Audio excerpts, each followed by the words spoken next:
Hola amigos, bienvenidos a su programa Los Cuentos del Tío Pepe. Miren, hoy les tenemos un programa que contra nuestra costumbre hemos titulado en inglés. Lo hemos titulado No Taxation Without Representation, que significa no a los impuestos sin representación.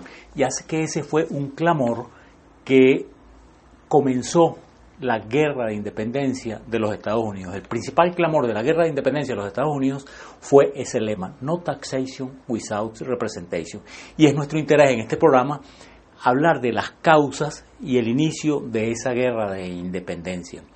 No Taxation Without Representation significa no me pongas impuestos si yo no tengo representantes en el Parlamento.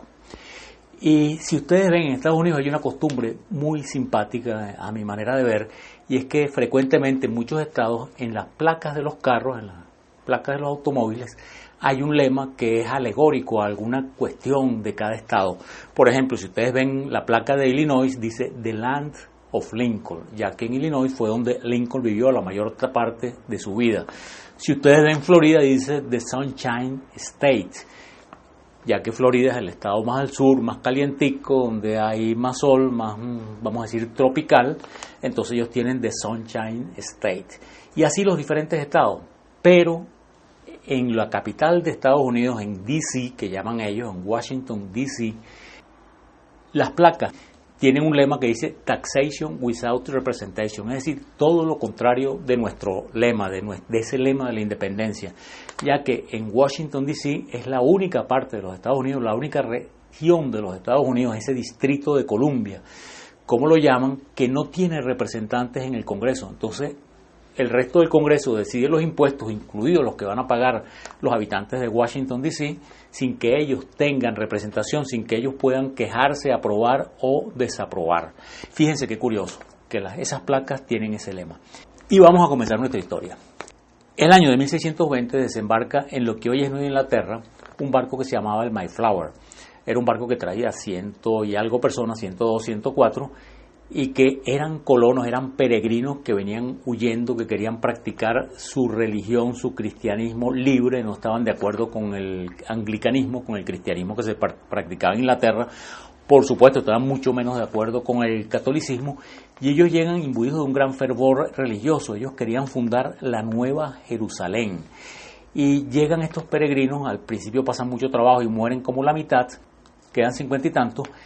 Y sin embargo, hoy en día, el 10% de la población de los Estados Unidos claman y quieren reivindicar que son descendientes de esos 50 y tantos que sobrevivieron.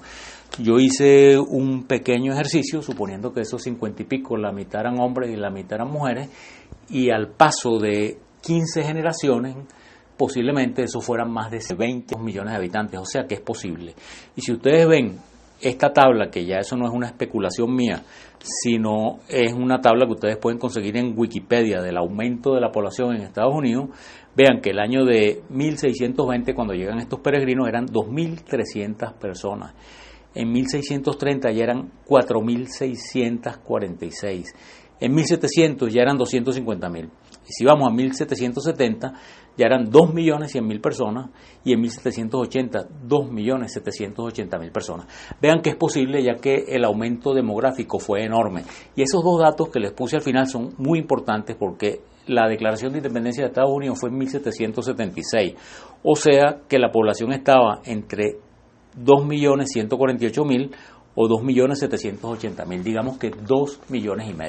Y la población en Inglaterra era de cerca de 8 millones, o sea que estas colonias eran un poco menos de la tercera parte. Pero estas colonias se desarrollan y son sumamente prósperas. Imagínense ustedes que para la fecha de la independencia, Inglaterra, que era la máxima potencia naval, el 30% de sus barcos se fabricaban en los Estados Unidos. Y vamos a decir, el primer cliente comercial de Inglaterra eran sus colonias en los Estados Unidos, que comerciaban cerca del 40% con ellos, tanto comprándole las colonias artículos manufacturados en Inglaterra, como ellos vendiendo en Inglaterra desde barcos hasta materias primas. Y una cosa muy curiosa es que cuando se comienza la rebelión de los Estados Unidos, la rebelión de estas colonias, en el año de 1775, un parlamentario inglés que se llamaba Edmund Burke en un discurso de conciliación de las colonias, él dice que en las colonias, que las colonias son el principal cliente de las editoriales inglesas. Es decir, que las colonias, siendo menos de la tercera parte de la población inglesa, leían mucho más, compraban más libros a las editoriales inglesas que la propia Inglaterra. Era una gente sumamente culta. Y en esa época está en pleno auge la masonería. Vamos a decir, todos los líderes de la independencia americana, como de la independencia suramericana, fueron masones. Vamos a decir, desde Bolívar, San Martín, Miranda, O'Higgins, Mariño, Páez, todos fueron masones. Y en Estados Unidos igual, Washington, Benjamin Franklin, Jefferson, todos esos personajes eran masones. Y ese siglo, que vamos a decir es un siglo largo, 18, es un siglo que podemos decir que comienza en 1688 y termina con la Revolución Francesa en 1789, ese siglo se ha denominado el siglo de la razón y de las luces, el siglo de la ilustración. Estaban esos filósofos, Montesquieu, Rousseau, dando ideas de cómo deberían ser los nuevos gobiernos, de que los nuevos gobiernos deberían tener 3 poderes equilibrados, un ejecutivo, un legislativo, un judicial, y estos colonos y estas logias masónicas estaban imbuidas de esas ideas. Y cuando llegamos al año de 1750, si ven este mapa de América del Norte, vean que la mayoría territorialmente era francesa. Todos esos territorios, lo que es Canadá, lo que después se llamaba la Luisiana, toda esa parte era francesa, era mucho más grande territorialmente que los ingleses, que es esa puntica, pues esa esquina a orillas del Océano Atlántico, o que los españoles, que estaban del otro lado en la zona de California y al sur en México y al sur en la Florida. Pero sobreviene una guerra que se llamó la Guerra de los 7 años, que comienza más o menos el año de 1756 y termina en 1763. Es una guerra mundial, es una guerra que se pelea en los 5 continentes, se pelea en la India, se pelea en América, se pelea en Europa. Hay los rusos aliados con los alemanes y los ingleses y los españoles aliados con los franceses y se pelea en todas partes.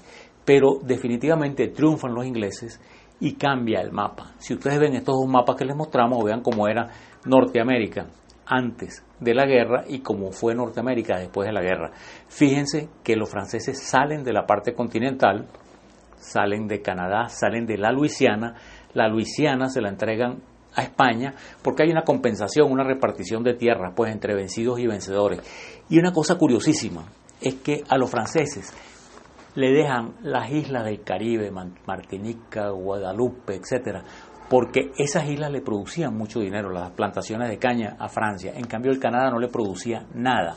Entonces es preferible dejarle a los franceses económicamente esas islas que producían dinero y no Canadá, que era una zona de colonos que estaban ahí en ese frío sembrando y construyendo un país que hoy en día es una de las grupos del G8, pues una de las 8 potencias económicas más grandes del mundo. Pero fíjense, en esa época más bien era más importante Martinica, la Guadalupe, etcétera, etcétera.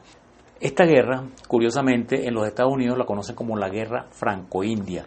Y entre otras cosas, muchos los colonos participaron, pero hombro a hombro con los ingleses, y aprendieron a las artes militares, entre ellos George Washington, que peleó al lado de los ingleses y adquirió ciertas prácticas militares que después va a utilizar contra los ingleses, ya que él fue el general líder, el general jefe de los ejércitos revolucionarios. Pero esta guerra, como todas las guerras, es sumamente ruinosa. Aparte de lo que costó la guerra, ahora los ingleses adquieren un gran territorio. Fíjense otra vez estos 2 mapas, que los territorios ingleses aumentan, entonces ellos tienen que protegerlos, tienen que enviar nuevas tropas y necesitan dinero, y el Estado está arruinado ya que gastó mucho dinero en esos 7 años de guerra. Entonces comienzan a aplicar una serie de impuestos. Vamos a hacer una pausa y vamos a ver cómo estos impuestos son los que generan la rebelión de esas prósperas colonias inglesas en América del Norte. Una pausa que ya seguimos.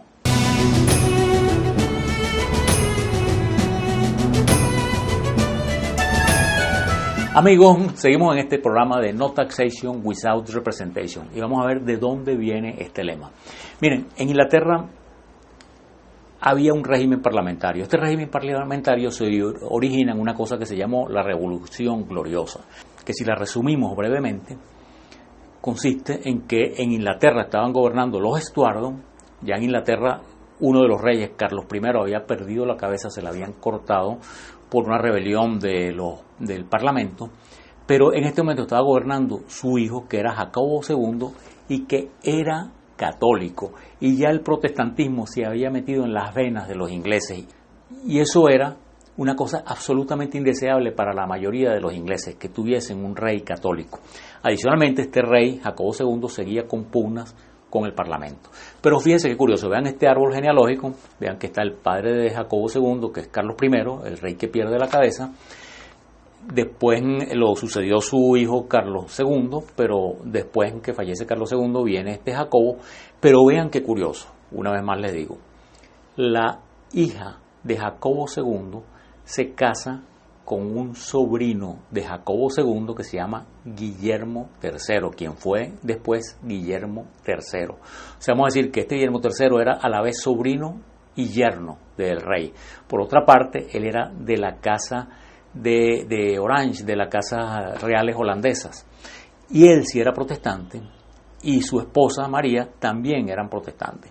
Entonces hay movimientos para entronizar a este Guillermo. Entonces Guillermo protagoniza un golpe de Estado, él invade Inglaterra desde Holanda y hábilmente pues él evita las luchas hasta que el propio Jacobo se va desgastando y al final tiene que huir y queda Guillermo de Orange. Entonces el Parlamento de una manera le ofrece el trono, pero le pone varias condiciones, que es lo que se llama The Bill of Rights o la Carta de los Derechos. En esa Carta de los Derechos lo más importante es que se crea un régimen parlamentario. Ese rey decide que él va a ser rey, pero no va a poner impuestos sin aprobación del Parlamento, ni va a aprobar nuevas leyes sin la aprobación del Parlamento. Y él acepta esas limitaciones en una época en que toda Europa había monarquías absolutas. Si recordamos a Enrique IV en Francia, que dijo París bien vale una misa, seguramente Guillermo III debe haber dicho Inglaterra bien vale estas limitaciones. Y así se erige en rey este personaje, pero con esa condición de que él no puede aprobar impuestos sin la aprobación del Parlamento. Entonces estamos en América y termina esta guerra ruinosa de los 7 años, aunque se engrandecen las fronteras y todas esas cosas, y los ingleses tienen que aplicar nuevos impuestos.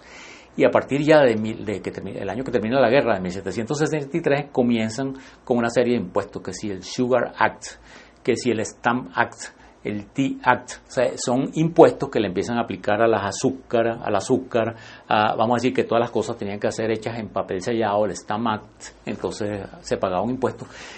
Y cuando los colonos preguntan, bueno, ¿y para qué son esos impuestos? Bueno, son para mandarlos a Inglaterra, porque la corona pues necesita dinero, el país está arruinado. Y ellos decían, bueno, ¿y a mí qué me importa? Entonces ellos se dan cuenta, era una gente muy culta y muy ilustrada. Bueno, si en Inglaterra hay una ley de que dice que no te pueden poner leyes si no las aprueba el Parlamento, y en ese Parlamento las colonias no están representadas. Entonces comienza ese clamor de no taxation without representation, porque vamos a decir que era una contradicción de parte de los ingleses de que en Inglaterra no podían poner impuestos sin la aprobación del Parlamento, pero a las colonias se lo ponían y no tenían representación en ese Parlamento. Entonces se comienzan a agitar las colonias y se fundan organizaciones. Una que es quizás la más importante es una que se llamó Los Hijos de la Libertad, en la cual, entre otros, hay 3 personajes que vale la pena recrear. Uno que es Paul Revere o Paul Revere, otro que es Samuel Adams, que es primo de John Adams, que fue el segundo presidente de los Estados Unidos, y otro bien importante también que se llama John Hancock. John Hancock, si ustedes ven la Declaración de Independencia de Estados Unidos, él era el presidente de ese segundo Congreso Continental, y vean que su firma está en el centro y exageradamente grande. Si ustedes asisten a un museo o alguna cosa que le muestren eso, le van a hacer ese comentario, que la firma de John Hancock es exageradamente grande y él ahí estaba poniendo su pellejo, estaba arriesgando su cabeza con esa firma tan grandota. Entonces esta gente comienza a agitar a la población, principalmente en Boston. Y viene un hito que fue lo que se llamó la masacre de Boston. En el año de 1770 había un personaje, un colono que vendía pelucas. Las pelucas eran un artículo de primera necesidad, les cuento. Fíjense que en esa época todo el mundo, todos los caballeros utilizaban pelucas y muchas damas también. Él envía a un joven de 17 años que se llamaba Edward Garrick a cobrarle a un oficial inglés de apellido White. Entonces el muchacho va a cobrarle a este oficial inglés, el oficial inglés le hace un gran desplante y no le paga. Entonces este muchacho empieza a insultarlo y a alborotar a la gente en la calle. Estamos el 5 de marzo del año de 1770, había nieve en las calles, hacía frío y comienza la población, salen 5 o 6 soldados ingleses a solidarizarse con su compañero White y empiezan a tirarle nieve, piedras, cosas y estos tipos defendiéndose. El jefe de la guardia da la orden clara de no disparar, pero bueno, uno de los colonos de alguna manera le da con un palo, con un bastón en la cabeza a un soldado inglés que cae herido y no se sabe qué pasó. Hay un primer disparo, los ingleses después terminan disparando y matan instantáneamente a 5 personas y otras que mueren días después y un poco de heridos. Y una cosa muy importante es recalcar que estos colonos, les repito una vez más, eran bien cultos. En las colonias había más de 40 periódicos. Entonces se riega como la pólvora esta noticia de los propios colonos llamaron la masacre de Boston, que fue un error, fue una cosa que los jefes ingleses hubiesen querido evitar. Este señor Preston hubiese querido evitar, incluso hay un juicio y John Adams, futuro presidente de los Estados Unidos, defiende al capitán que se llamaba Preston y lo defiende y es absuelto, ya que todo el mundo escuchó sus voces diciendo no disparen, no disparen, pero fue una situación que lamentablemente se fue de las manos. Y este personaje que les mencioné, que para mí es muy importante y muy simpático, que se llama Paul Revere o Paul Revere, él es un grabador de plata y él graba unas imágenes de esa masacre, de esa matanza que recorre las 13 colonias. Les recuerdo que ellos tenían más de 40 periódicos, o sea que eso se riega como la pólvora. Antes de que se supiera en Inglaterra, ya las 13 colonias estaban al tanto y estaban enardecidas contra los ingleses. Y este grabado de Paul Revere tiene una cosa melodramática, empalagosa incluso a mi gusto, ya que tiene una frase, o sea, tiene un escrito que dice: infeliz Boston, observa a tus hijos condenados a tus santas calles embadurnadas con sangre, mientras el infiel Preston y sus hordas salvajes de soldados asesinos estrechan sus sangrientas manos. Una cosa que para mí personalmente es muy simpática es que en mi juventud estuvo de moda un grupo que se llamaba Viva la Gente, Up with the People, que tenían una canción dedicada a este personaje que hizo ese grabado, Paul Revere, y que decía cabalga, cabalga como Paul Revere. Eso, aunque lo vamos a ver en un siguiente programa, Paul Revere hizo una cabalgata famosa alertando a los colonos del movimiento de tropas inglesas y los quiero dejar en este segundo negro con esa canción de Viva la Gente.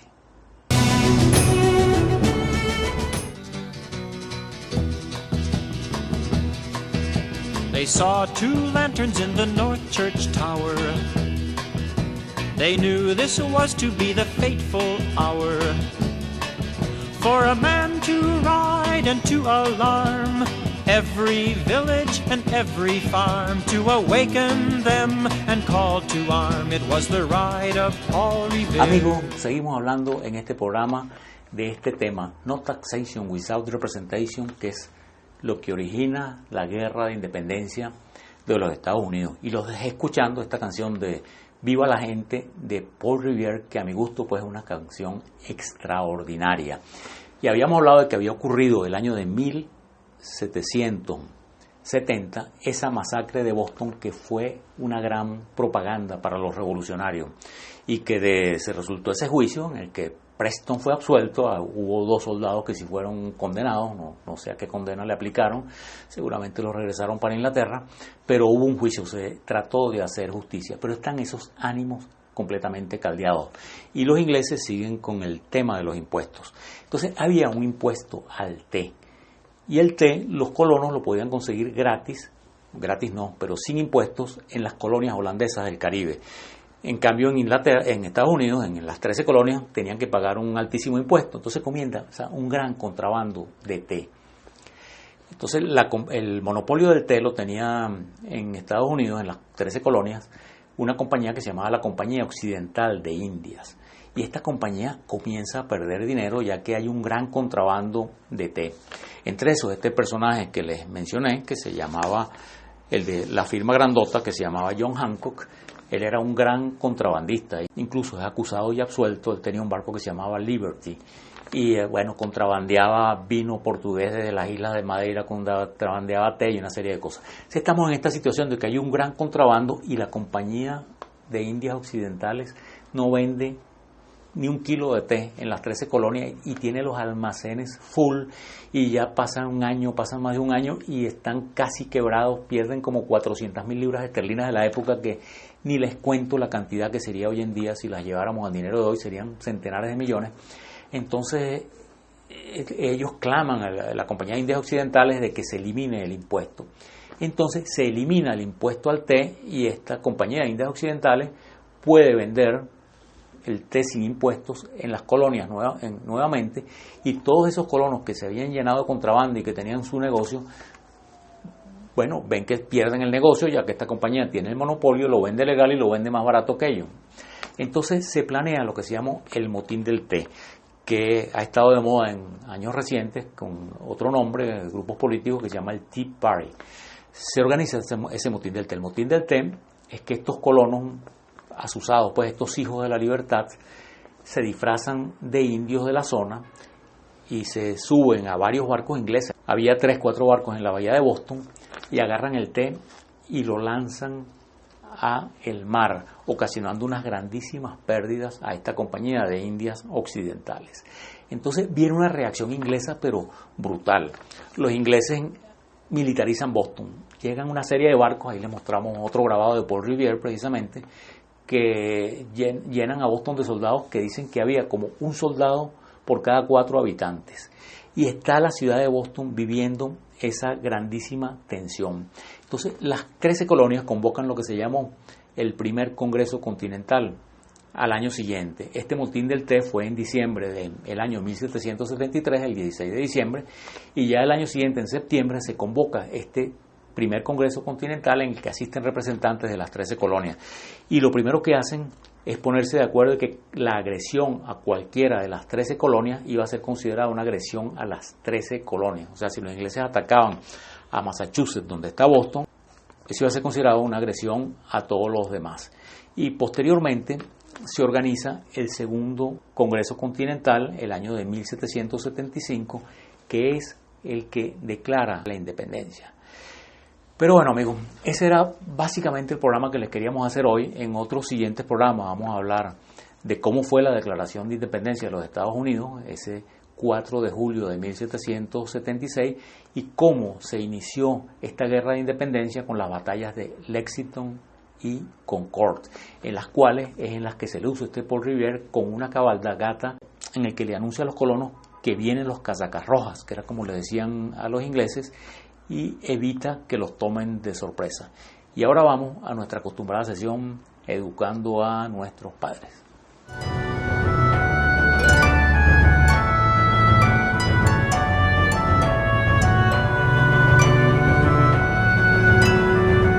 Educando a nuestros padres. Miren, amigos, hay unas cuantas cosas que me gustaría aclararles. Cuando se hace The Bill of Rights en Inglaterra, una cosa curiosa es que al rey le dejan el derecho al veto. O sea que si el Parlamento aprobaba una ley que al rey no le gustaba, la vetaba. Y les comento que ese derecho al veto existe todavía en Inglaterra, pero los reyes no lo aplican desde el año 1705, o sea, hace más de 300 años. El otro comentario importante es que todos estos revolucionarios, como les he dicho varias veces, eran una gente muy culta y que aspiraban a ser una república de virtud. Montesquieu, en su libro El espíritu de las leyes, él decía que hay 3 tipos de gobierno básicamente. Uno es la monarquía, en la cual el sentimiento que predomina a la gente en la monarquía es la lealtad.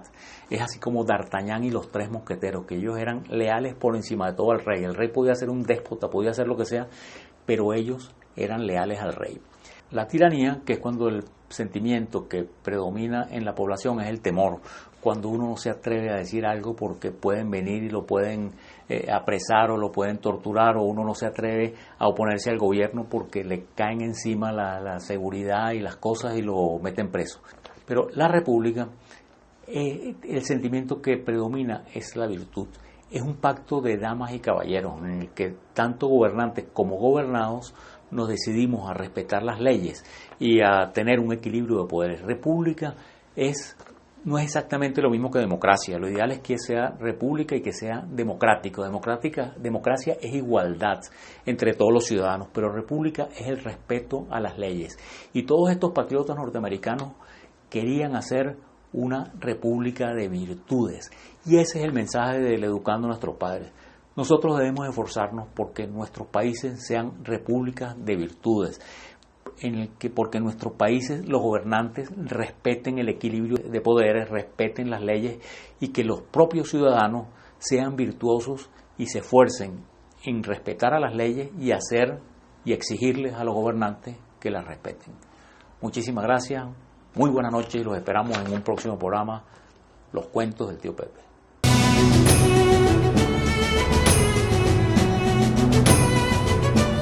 Ride, ride, though the night be cold. Ride, ride, till the truth be told. Ride, ride, like that man of old. Ride like Paul Revere. In 75, upon an April night. Ride, ride, the air was chilly and the moon shone bright. Ride, ride, they rode him past the man of war.